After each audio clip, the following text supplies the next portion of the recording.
कि अन्य अवगुण तो अवगुण लगते हैं, बाधक लगते हैं, पर वैसे साधना में, सत्कर्म में व्यक्ति को मात्सर्य उपयोगी लगता है।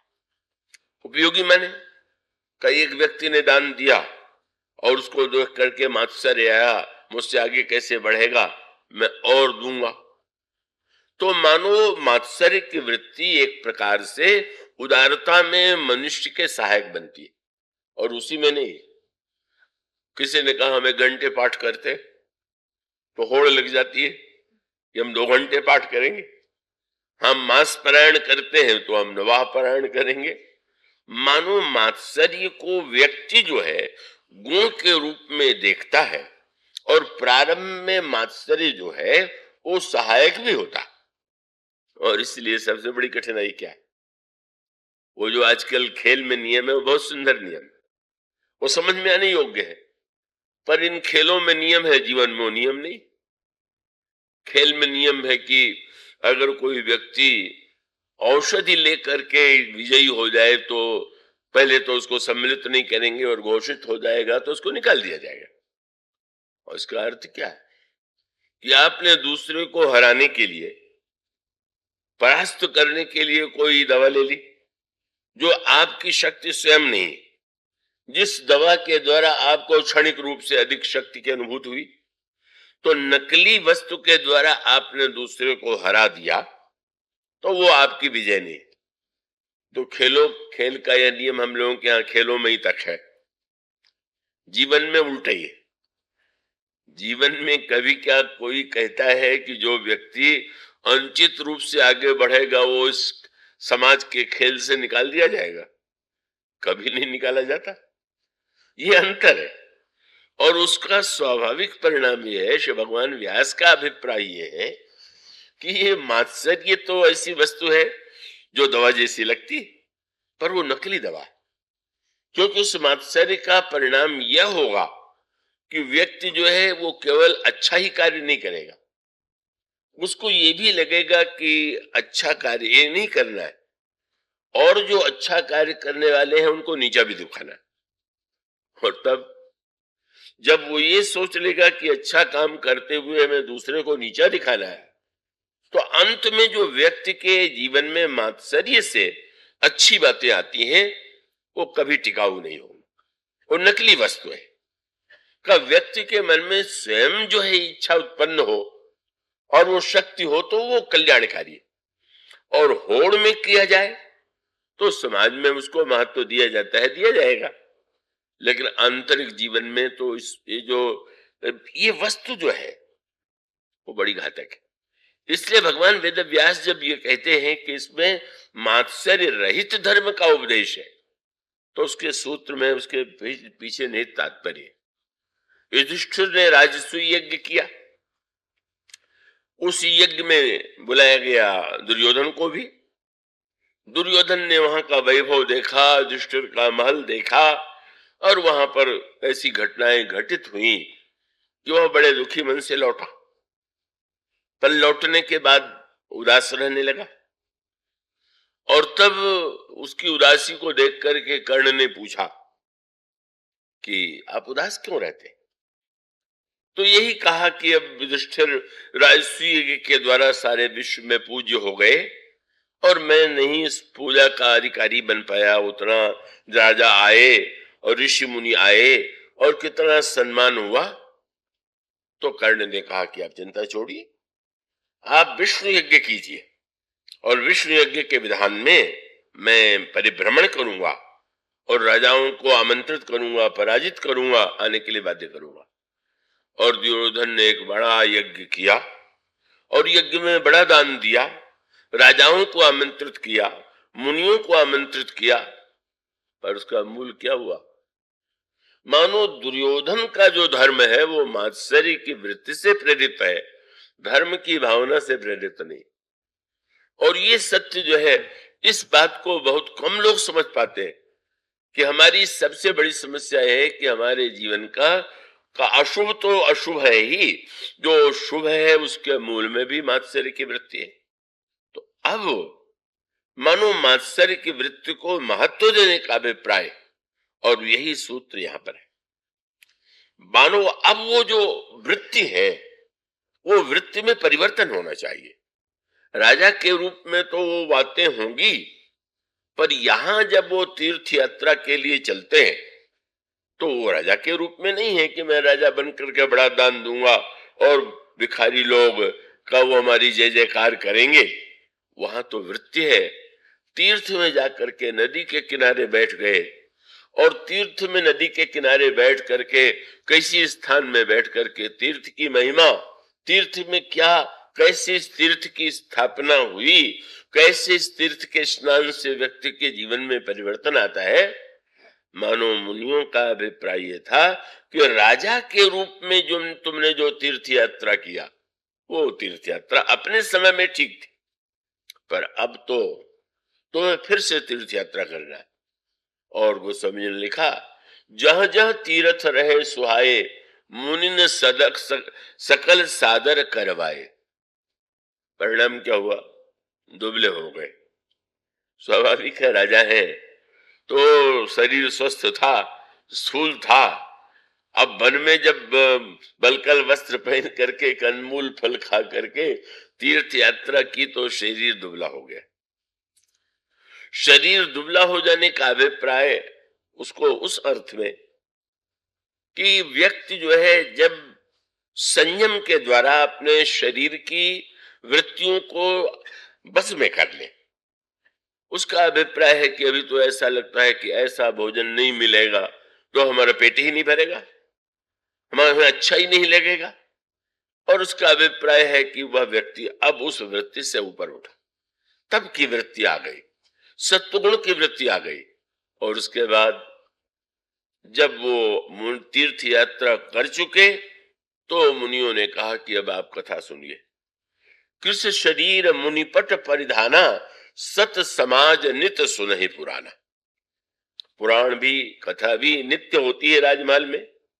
महाराज मनु के यहां कथा का तो क्या कहना है, लेकिन इतना होते हुए भी फिर से कथा सुनिए।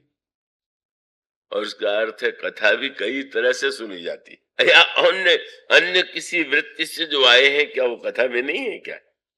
और उसका अभिप्राय है तमोमय वृत्ति लेके भी सुनी जा सकती है, रजोमय वृत्ति की वृत्ति लेकर के भी वो सुनी जा सकती है, का वो वृत्ति भी आ सकती है। और जब वह वृत्ति सुनेगा, बड़ी विलक्षण बात, कथा भले ही एक हो पर सुनने वाले का अंतःकरण जैसा होता है, कथा का वही अर्थ, वही भाग उतना ही वो लेता है जो उसके वासना, उसके स्वार्थ के अनुकूल। क्या सब लोग सुनते हैं वही जो वक्ता सुना रहा? वो सुनते वो है कि जो सुनना चाहते, और जिसमें उनकी दुर्बलताओं का, उनकी कमियों का समर्थन होगा उतना सुनेंगे। बोले बाकी वो एक सज्जन कहते थे कि कोई गंभीर बात आती है तो मैं समझता था कि सिर के ऊपर से निकल गई, उसको सुनने की आवश्यकता नहीं। तो इसका अभिप्राय है कि अब जब कथा सिर के ऊपर से निकल जाए तो वही तो सुनेंगे। बड़ा मनोवैज्ञानिक प्रसंग आता है। तो नारद जी बड़े महापुरुष, पर ऐसी कुछ ईश्वरी माया की प्रबलता की, विश्वमोहिनी की सुंदरता पर मोहित हो गए। और मोहित होने के पश्चात का उन्होंने जिस समय यह सोचा कि इस राजकुमारी से मेरा विवाह हो जाए, तो ऐसा लगा कि अनेक सुंदर राजकुमार राजा इसे पाना चाहेंगे, पता नहीं किसका वर्ण कर ले। तो भगवान अगर अपनी सुंदरता दे दे तो उनसे अधिक सुंदरता तो किसी के पास है नहीं, तो मेरा विवाह हो जाएगा। और हो जाएगा तो फिर मैं सुंदरता लौटा दूंगा। विवाह शादी में तो उधार वस्तुएं, मंगनी की वस्तुएं ली ही जाती हैं। तो उन्होंने यही कहा कि अब सुंदरते भगवान से मांग ले। सो भगवान भी बड़े कौतुकी, नारद को आने का कष्ट नहीं दिया। नारद जी सोच रहे थे और भगवान सामने, हो बड़े प्रसन्न हो रहे। बोले महाराज मोरे हित हरि सम नहीं को, यही अवसर सहाय सो हो का, मेरा हित ऐसी तो आपसे बढ़ के कोई है नहीं, मेरी सहायता कीजिए। प्रभु ने पूछा क्या सहायता करें? बोले आपन रूप देव प्रभु मोहि, क्यों? बोले आन भांत नहीं पामू होई।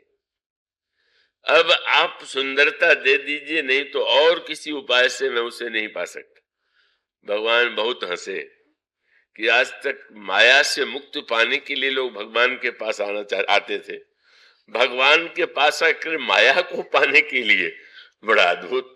नारद को आज क्या हो गया है, वो आनंद ले रहे हैं। तो उन्होंने कहा कि नारद, तुम मुझे हितैषी मानते हो, मैं तुमसे कहता हूं कि हित नहीं, मैं तुम्हारा परम हित करूंगा। और प्रसन्न हो गए, लगने लगा कि सुंदरता के साथ और भी बहुत कुछ दे देंगे। पर भगवान ने कहा, जेहि विधि होई परम हित, नारद सुनहु तुम्हार, सोई मैं करब न आन पछु, बचन न मिशा हमार। प्रसन्न हुए। पर आगे भगवान ने जो बात कही, आश्चर्य होता है कि साधारण से साधारण व्यक्ति भी सुने तो समझ जाएगा कि नहीं देंगे, लेकिन नारद जैसा सर्वशास्त्र विशारद, इतना बड़ा आचार्य, भगवान कहते हैं कुपथ मांग रुज व्याकुल रोगी, वैदन देय सुनहु मुनि जोगी। हे योगी जी, अगर कोई रोगी वैद्य से कुपथ मांगे तो वैद्य नहीं देता है, यही विधि हित तुम्हारा में ठहर, इसी प्रकार मैं तुम्हारा हित करूंगा। अब इससे स्पष्ट कोई शब्द हो सकता है क्या?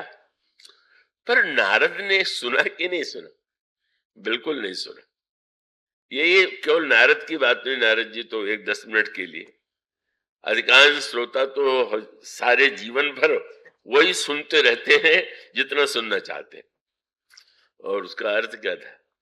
जो ही भगवान ने कहा कि तुम्हारा मैं परम हित करूंगा, आगे तो सुनने का किसी अवकाश, कल्पना में डूब गए। भगवान ने सुंदरता दे दी है, मैं स्वयंवर सभा में बैठा हुआ हूँ, विश्व मोहिनी गले में जयमाल पहना रही है, मेरी चारों ओर गीत हमारी प्रशंसा की जा रही सुंदरता की। भगवान सामने खड़े हैं, पर वो तो शरीर से भगवान के सामने खड़े हैं और मन से स्वयंवर सभा में खड़े। और उसका अर्थ है हमारा मन जैसा जहां होता है उतना हम लेते हैं और बाकी हम छोड़ देते हैं। तो उसका अभिप्राय है कि अब एक राजनीतिज्ञ आवे, वो कथा सुने, वो अपने ढंग से अर्थ लेगा, एक और व्यक्ति आवे, दूसरा आवे, तीसरा आवे। कई सज्जन ने मुझसे कहा कि मुझे तो श्री राम के चरित्र के अपेक्षा श्री कृष्ण का चरित्र अधिक प्रेरक लगता है। तो मैंने कहा कि आपको सबसे अधिक प्रेरक उनके चरित्र में क्या लगता है? बोले अवसर आने पर वो झूठ बोल लेते थे। ये बात उनको बड़ी अच्छी लगी, ये तो बड़ी सुविधा हो गई, यही तो राजनीति है। क्षेत्र में बस यही असत्य ही है क्या? और असत्य से ही आप उनको आदर्श मान रहे हैं क्या? मानो यह जो मानवीय स्वभाव है, प्रवृत्ति है, उसका अर्थ है कि सुनने के लिए भी, जैसे आप अगर कोई वस्तु लेना चाहें, दूध लेना चाहें, पानी पीना चाहें, तो आप यह ध्यान रखते हैं कि जिस बर्तन में आप पी रहे हैं वो गंदा है कि नहीं। अगर गंदा है तो आप उसको कहेंगे भाई पहले साफ करो, प्यासे हो उसको पी ले और रो ले लें, वो बात और है। और इसका अभिप्राय है कि बर्तन को हम धोते हैं, स्वच्छ करते हैं, तब उसमें चाहे जल हो चाहे दूध हो, उसे हम जब लेते हैं तो हमारे लिए तुरंत ही तृप्त नहीं बल्कि स्वास्थ्य के लिए भी कल्याणकारी होगी।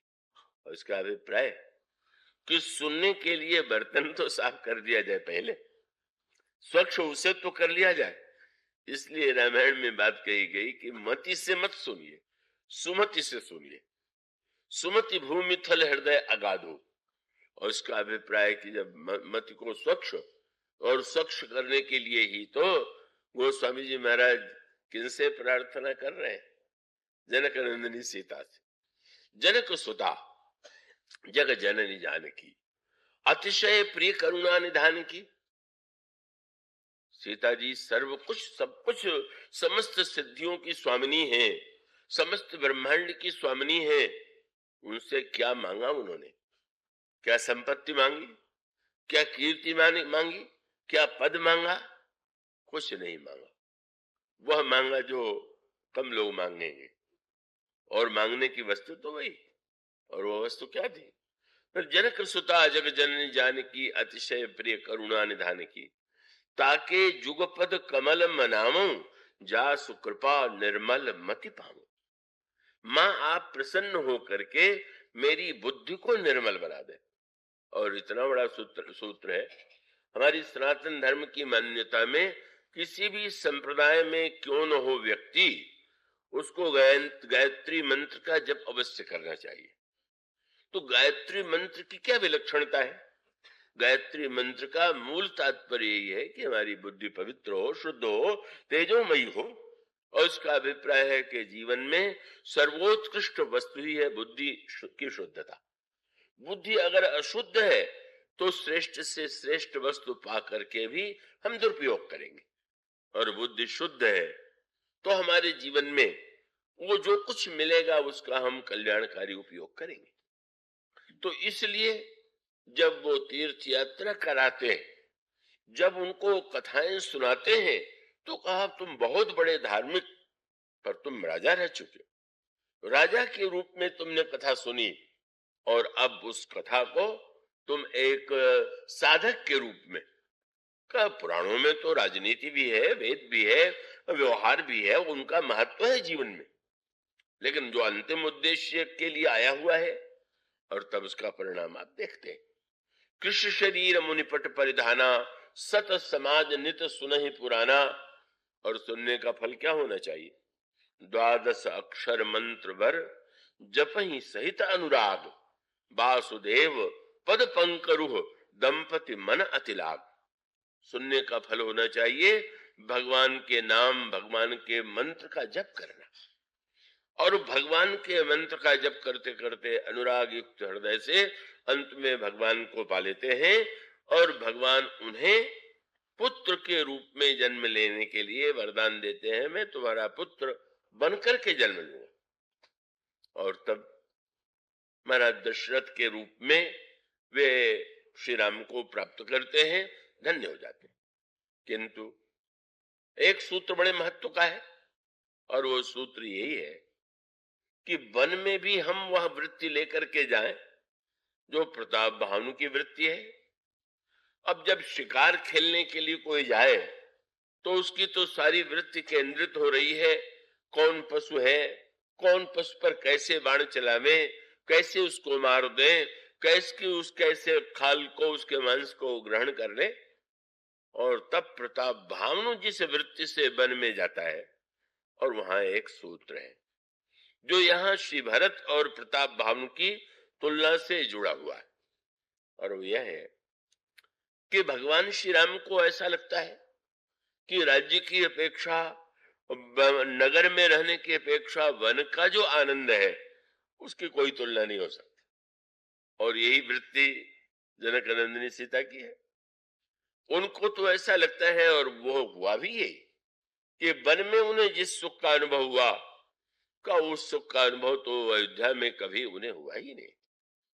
और वो इतना सिय मन राम चरण अनुरागा, अवध सहस सम बन प्रिय लागा, पर्ण कुटी प्रिय प्रियतम संगा, प्रिय परिवार कुरंग विहंगा, सासु ससुर सम मुनितिय मुनिवर, असन अमीय सम कन्न मूल फर, नाथ साथ साथरी सुहाई।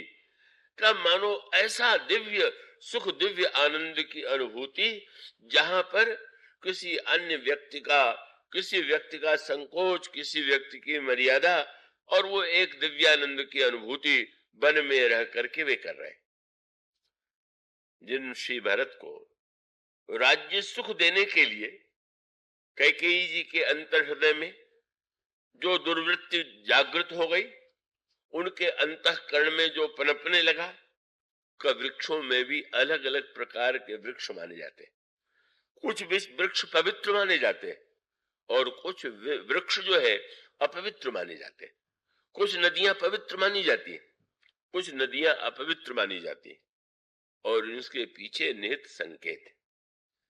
अब जैसे आप ये संकेत पाएंगे कि चित्रकूट में वन का ही वर्णन नहीं किया गया, वन के साथ वृक्षों का वर्णन किया गया। बल्कि गोस्वामी जी कहते हैं जब श्री भरत का राज्य छोड़ करके वन यात्रा करते हैं तो वन यात्रा करते हुए श्री भरत को केवट ने सबसे पहले दर्शन किसका कराया? वन है, पर्वत है, लेकिन केवट ने सबसे पहला कार्य यही किया। सामने एक ऊंची का पहाड़ी की ऐसी चोटी है का उस पर निषादराज भरत जी को लेकर के ऊपर जाते हैं और वहां से खड़े होकर के वो चित्रकूट के आश्रम का दर्शन कराते हैं। और आश्रम के दर्शन में भी सबसे पहले वृक्षों का वर्णन करते हैं। तब केवट ऊंचे चढ़ी धाई, कहु भरत सन भुजा उठाई, नाथ देखिए बिटप विशाला, पाकरी जंबू रसाल तमाला। वह देखिए, एक ओर पाकरी का वृक्ष है, दूसरी ओर जामुन का वृक्ष है, तीसरी ओर तमाल का वृक्ष है, पाकरी जंबू रसाल आम का वृक्ष है और बीच में इन चारों वृक्षों के वट वृक्ष है। नाथ देखिए ही विटप विशाला, पाकरी जंबू रसाल तमाला, तिन तरुवरन मध्य बट सोहा, मंजू विशाल देखी मन मोहा। और वर्णन में कितना बड़ा संदेश है। सारे वृक्षों का तो सांकेतिक वर्णन है, बट वृक्ष का बड़े विस्तार से वर्णन है। गोस्वामी जी से निषादराज ने, केवट ने श्री भरत जी से कहा, देखिए ये बट का जो वृक्ष है, इसके फल जो है वो लाल लाल है, इसके पत्तों में नीलिमा है और ऐसा लगता है, कविता निषाद ने किया, नील सघन पल्लव फल लाला। और दूसरी विशेषता क्या है? अविरल छा सुखद सब काला। और फिर काव्य में एक ऐसी दार्शनिक बात कही गई कि वो जो फल है लालिमा मानो प्रकाश, और वृक्ष के पत्तों की जो नीलिमा है वो मानो अंधकार है। तो निषाद ने कहा कि ऐसा लगता है कि भगवान राम और सीता जी जहां निवास करते हैं, उस निवास स्थली में मानहु तिमिर अरुणमय राशि, बिरची विधि सकेली सुखमासी। महाराज, ऐसा लगता है कि ब्रह्मा ने अंधकार और प्रकाश को मिला करके इस दिव्य वृक्ष की सृष्टि किया है। और वो ऐसा लगता है कि इससे बढ़कर के संसार में कहीं शोभा नहीं। और उसके बाद फिर बड़ा मधुर वर्णन है। पहले तो बड़े वृक्षों का वर्णन किया और फिर कहा कि दूसरी ओर दृष्टि डालिए, तुलसी के नन्हे नन्हे पौधे, बड़े वृक्ष 5 और तुलसी के पौधे। तो अब इतने बड़े वृक्षों के साथ साथ तुलसी नन्ही नन्ही सी, तो क्या निषादराज ने कहा, महाराज इनके साथ यह जो है दृश्य, मानो बिरची विधि सकेली सुखमासी और तेई सर सरित समीप गोसाई, रघुबर पर्णकुटी जह छाई। यहीं पर भगवान ने पर्णकुटी का निर्माण किया है और वहां रहते। और तुलसी के पौधों के लिए क्या कहा? बोले तुलसी तरुवर विविध सुहाए, कहूं कहूं सिय कहूं लखन लगाए।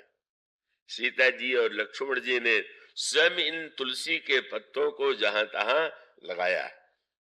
ये जो वन का वर्णन है, और वन में जो 5 वृक्ष हैं और उनके साथ जो तुलसी का वर्णन है, का वह बहुत बड़े महत्व का संकेत का। मानो अंतर हृदय में भी, बाहर ही नहीं, अंतर हृदय में भी हम चाहते हो कि भगवान निवास करें हमारे हृदय में, तो इन 5 वृक्षों को अपने अंतर हृदय में आरोपित करना हो। और तुलसी का पौधा लगाना तो अनिवार्य है ही। और इसके प्रतिकूल आप देखेंगे रावण का जो बाग है वो कितना विलक्षण रहा होगा, आप उसकी कल्पना कीजिए। गोस्वामी जी ने तो ये कहा है कवितावली रामायण में कि मेघनाद सो अधिक प्यारो। रावण को अशोक बाग जो है, रोग वाटिका जो है, वो अपने पुत्र मेघनाद से भी अधिक प्रिय। और तब गोस्वामी जी जो संकेत करते, जब रावण सीता जी को प्रलोभन देता है, महल में निवास कीजिए, इस लंका की रचना को देखिए, कितना ऐश्वर्य है, कितना सुख है, और श्री किशोरी जी नहीं स्वीकार करती हैं, डरने पर भी जब स्वीकार नहीं करती हैं तो गोस्वामी जी ने कहा, हारी परा खल बहुविधि भय अरु प्रीति दिखाए। और तब, अच्छा तो आप नहीं मानती हैं तो बाग में रहिए, पर बाग में किस वृक्ष के नीचे सीता जी को उसने बैठाया, और वही संकेत सबसे बड़ा सुंदर है।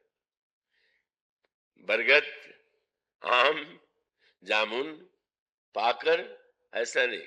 तब गोस्वामी जी ने कहा, हारी परा खल बहुविधि भय और प्रीति दिखाए, तब अशोक पादप तरु राखे से जतन कराए। अशोक वृक्ष के नीचे सीता जी को रावण ने बैठाया। इसके अर्थ पर आपने ध्यान दिया? क्या तात्पर्य? अशोक वृक्ष देखने में बड़ा सुंदर है। अब वो जो प्रचलित अशोक है वही अशोक नहीं है। जो शोध करने वाले हैं वो उसको इस रूप में देख चुके हैं, इस पर लिखा भी गया है। वो जो अशोक है वो वस्तुतः अशोक वृक्ष काम को सबसे अधिक प्रिय वृक्ष है।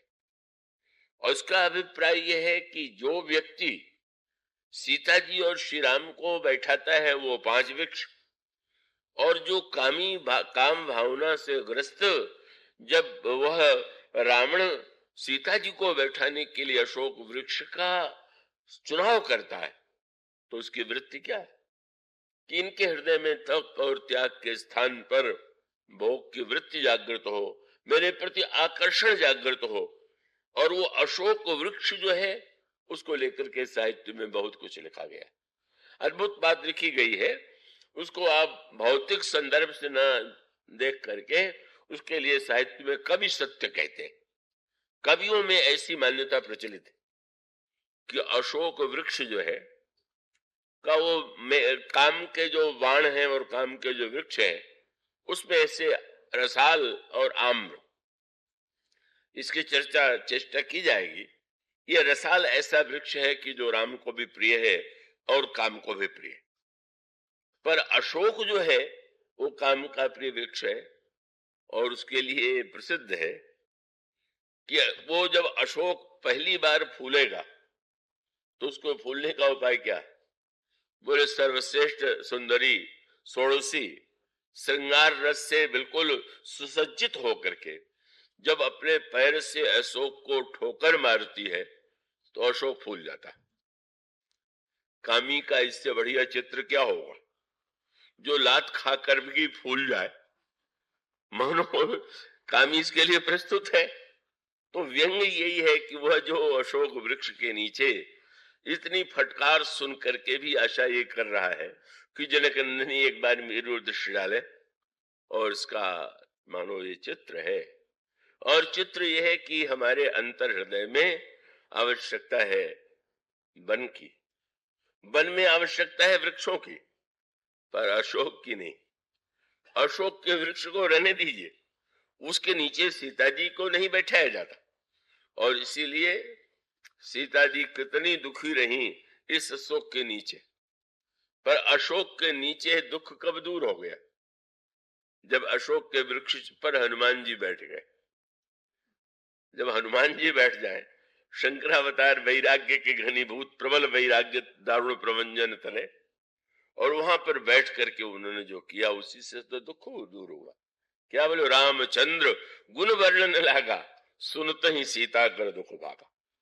अब हनुमान जी आए और भगवत कथा सुना करके दुख दूर कर देते हैं, पर यह जो नाम का अशोक है, जो शोक को ही देने वाला है, यह जो सूत्र है, मानो यह संकेत करने के लिए श्री भरत जब आते हैं चित्रकूट के वन में और ये दर्शन करते हैं तो गोस्वामी जी ने कहा, श्री भरत को कैसा लगा? बोले, ईति भीति जनु प्रजा दुखारी, त्रिविध ताप पीड़ित ग्रह मारी, जाय सुराज सुदेश सुखारी, भई भरत गति तही अनुहारी। ऐसा अनुभव किया उन वृक्षों का दर्शन करके, वातावरण का दर्शन। तुलसी के पौधे लंका में भी लगे हुए थे पर अशोक वाटिका में नहीं थे। वो तो भीषण जी के भवन के पास जो हरि मंदिर था, जब सब जगह घूम करके लौट आए, भवन एक तह दुख मनावा, भवन एक पुन दीख सुहावा, हरि मंदिर तह भिन्न बनावा। गोस्वामी जी ने कहा कि लंका में मंदिरों की भरमार है, पर अंतर क्या है कि यहाँ पर दशानन मंदिरों की भरमार है। हर मंदिर तो एक ही है, और दशानन मंदिर की ही पूजा करने वाले तो संसार में अधिकांश व्यक्ति हैं। तो जब हरि मंदिर का वर्णन करते हैं तो हरि मंदिर का वर्णन क्या है? राम आयुध अंकित तह शोभा वर्णन जाए, नव तुलसी का वृंदतः देख हरस कपिराय। यह तुलसी जिसके बिना भगवान किसी वस्तु को स्वीकार नहीं करते, जो भगवान के प्रति समर्पण की प्रेरणा देने वाली है, जो भगवान को अत्यंत प्रिय है, तो हमें बाहर के पर्यावरण को भी शुद्ध करना है, चेष्टा करनी है। पर आइए हम सब अपने अंतर हृदय को चित्रकूट बनाने की चेष्टा करें, वन और वृक्ष लगाने की चेष्टा करें, और जिन वृक्षों के दर्शन से श्री भरत को इतने आनंद की अनुभूति हुई, उनका अंतरंग रूप क्या है, इसकी चर्चा कल से प्रारंभ होगी। आज